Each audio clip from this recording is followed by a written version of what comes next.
what do you see the applications for tissue reproduction, especially for the bone, of some of this data information and also the ability to do such precision surgery? Well, I think there's a couple of intersections.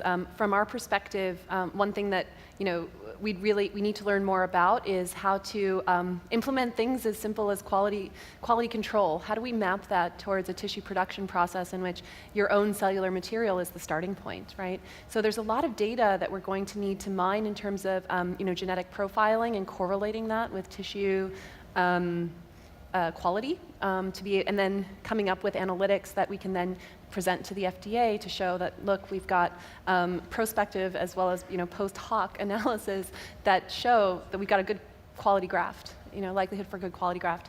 I think another area of intersection from my perspective is just how much of a manual process a lot of what we do currently is. There's a lot of know-how to train tissue engineering personnel, and that's actually, if you consider how fast the technology is moving and the rate of change, we kind of have a talent shortage on our hands. And on the other hand, do we really want manual processes to be dictating, all of that pipetting, right? That's all manual. So I watch with very eager eyes as automated cell culture systems are becoming more and more the norm. And I think this is where there's some overlap because there's a lot of dexterity involved in the development of some of these systems, but we're wowed by some of the systems we're seeing coming out of Japan.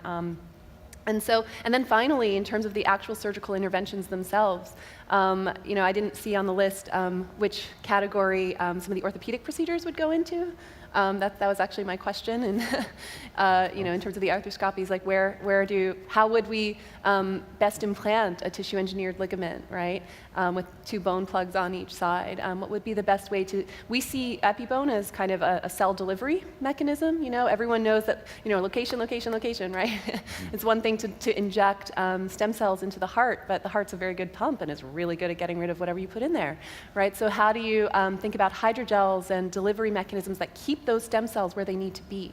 And I think that as we, in our field, develop more and more complex grafts that have a better chance of integrating very well, I think developing the concomitant technologies for how to get those implants put in with less and less invasive methods, I think is going to be very important as well.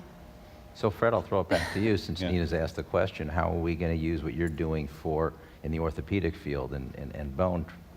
Yeah. So I don't think I can answer that other than we can do great arthroscopy. Okay.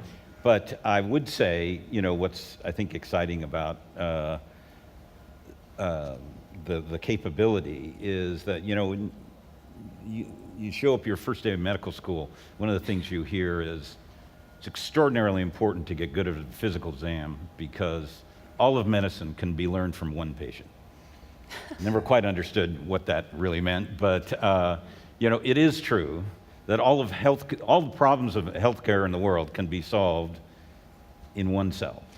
And the more we develop the understanding of the cell in all its forms and how you grow them, how you stop them from aging, how you make them express proteins in a way that fight disease, it's all there. And the sort of research that you're doing is going to lead down the path of greatness, and we are all going to be beneficiaries.